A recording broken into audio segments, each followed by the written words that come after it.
Assalamualaikum warahmatullahi wabarakatuh dan selamat Hari Raya Aidilfitri.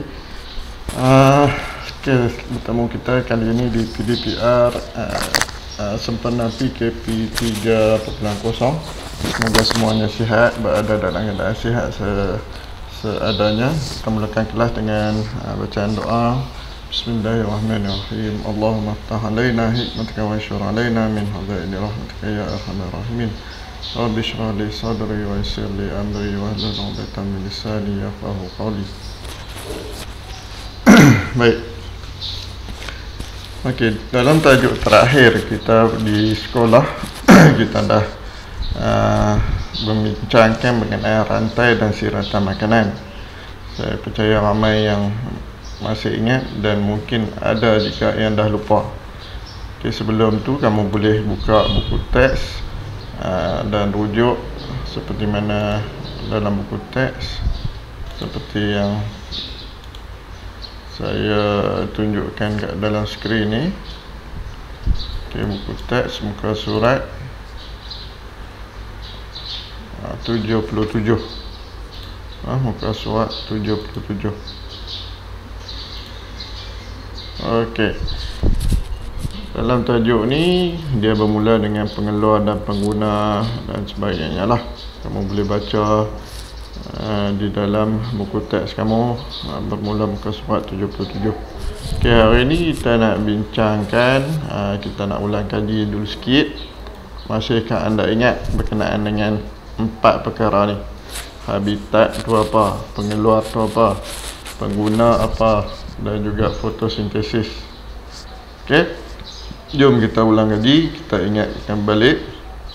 Yang pertama, okey, habitat. Bila saya tunjuk gambar ni, apa yang kamu ingat berkenaan dengan habitat?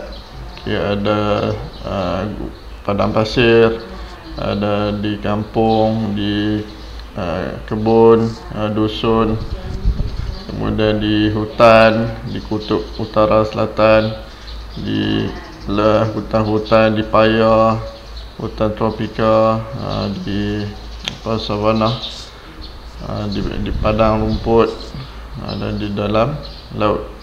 So habitat ni ialah berkenaan dengan tempat tinggal semula jadi haiwan. Habitat adalah tempat tinggal semula jadi. Nah, yang kedua, ni apa dia? Ni adalah pengeluar. Tengok boleh, pengeluar. Pengeluar ni ialah tumbuhan hijau. Tumbuhan hijau. Sebab apa tumbuhan hijau? Sebab apa pengeluar ni tumbuhan? Sebab tumbuhan ni dia mengeluarkan makanan dia sendiri. Dia mengeluarkan makanan sendiri, dia proses makanan dia sendiri dalam proses fotosintesis. Semua ni tumbuhan hijau ni dalam laut, ni di daratan, dan ni di hutan. Kecuali yang ni.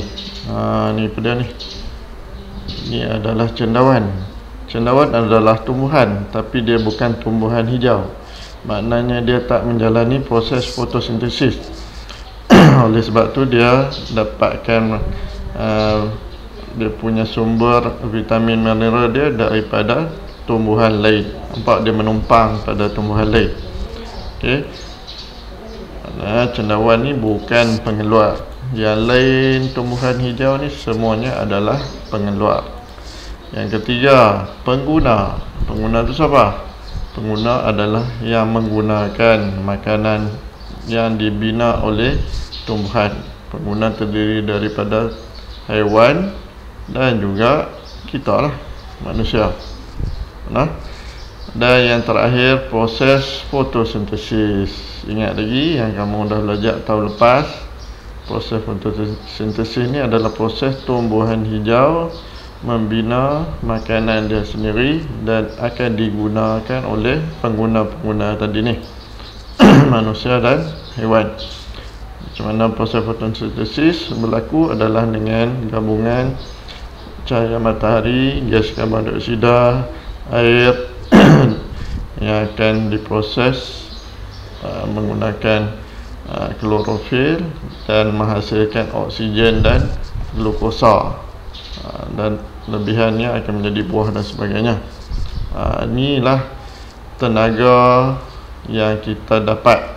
Tenaga utama yang dipindahkan adalah daripada tenaga solar cahaya matahari ini dipindahkan kepada tumbuhan hijau untuk buat makanan.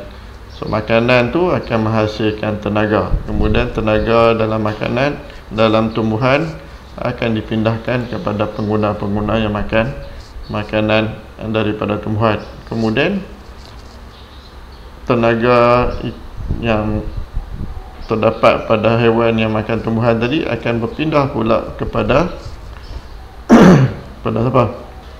Kepada haiwan yang makan haiwan tersebut. Itulah yang dikenali sebagai rantai makanan. Rantai makanan. Okey. Kita tengok rantai makanan. Ni. So ni dalam buku teks kamu muka surat 77 dan 78. So rantai makanan adalah hubungan perpindahan tenaga. Yang mana kalau kamu masih ingat, kamu buat gunakan rantai makanan guna alat panah ni menunjukkan aliran perpindahan tenaga. Okey, aliran perpindahan tenaga mana contohnya tupai ni dia makan buah. So buah ni dapat tenaga adalah sumber tenaga yang dibina, yang dihasilkan, yang dipindah daripada cahaya matahari. Pokok menghasilkan buah. So tenaga yang terdapat pada buah akan dipindahkan kepada tupai. Tupai dapat tenaga tersebut. Kemudian tupai pula dimakan oleh ulat. Ulat ni akan mendapat tenaga yang dipindahkan, yang terdapat dalam tupai. Kemudian helang pula makan ulat, mana tenaga tu akan berpindah kepada helang. Begitulah perpindahan tenaga berlaku. Okey. So, dalam muka surat seterusnya kamu boleh baca berkenaan hubungan makanan dengan proses fotosintesis. Ni semua ni adalah rantai makanan. Buku teks ada kat kamu buka dan baca, cuba fahamkan. Saya cuma nak go through ataupun nak sepintas lalu, fokus kepada bahagian-bahagian yang penting saja untuk menambahkan pemahaman kamu. Okey, so ni adalah rantai makanan. Kita bina rantai makanan seperti mana dalam kelas sebelum ni. Dia mesti bermula dengan pengeluar ataupun tumbuhan hijau. Kemudian pengguna yang pertama mestilah dalam kumpulan, masih ingat? Kumpulan herbivore. Herbivore, apa dia herbivore? Kumpulan haiwan yang makan tumbuhan sahaja. Sebab mereka ni akan terima tenaga daripada tumbuhan, iaitu pengeluar. Mereka lah akan menerima tenaga tersebut sebab mereka makan tumbuhan. Tumbuhan herbivore dan omnivore lah kan. Omnivore pun makan tumbuhan juga. Ini contoh ayam ni, ayam omnivore. Kemudian tenaga akan dipindahkan ke seterusnya lah, seperti mana kamu boleh tengok dalam buku teks muka surat 79. Rantai makanan ni adalah hubungan makanan antara hidupan. Okey, rantai makanan adalah hubungan makanan antara hidupan. Mana dia adalah perubahan tenaga bermula daripada tenaga yang dihasilkan, dipindahkan dan dipindahkan. Okey. Baik. Dalam muka surat seterusnya ni kamu boleh baca adalah berkenaan dengan bagaimana hubungan makanan dan aspek pemindahan tenaga yang berlaku di sawah padi. Matahari adalah sumber tenaga utama dalam ekosistem yang membekalkan tenaga cahaya dan tenaga haba. Apa maksud ekosistem? Boleh kamu tengok di sini. Ekosistem ni adalah sistem ekologi hidupan. Mana ekosistem ni adalah satu proses yang besar. Dia gabungan semua proses-proses yang berlaku dalam satu habitat. Mana rantai makanan, siratan makanan, semuanya terlibat dalam ekosistem tersebut lah. Okey. Ni kamu boleh baca. Saya tak bacalah sebab bila baca nanti dia video ni akan jadi panjang. So kamu baca pelan-pelan, boleh ulang 2-3 kali. Kemudian kamu akan insya-Allah akan faham. Okey. Saya akan skip terus kepada siratan makanan. Okey, siratan makanan sebelum ni dalam kelas saya dah tunjuk adalah gabungan rantai-rantai makanan. Okey. Dia adalah gabungan beberapa rantai makanan. Dia gabung lebih daripada satu rantai makanan lah. Ini adalah siratan makanan. Manakala yang atas ni adalah rantai makanan. Okey. So siratan makanan, saya ulang lagi, adalah menunjukkan perpindahan tenaga yang berlaku dengan lebih jelas. Makna dia tak boleh ulang tulis 2-3 kali. Contoh ni, okey, sayur, ni sayur sekali je. Kemudian siapa makan sayur?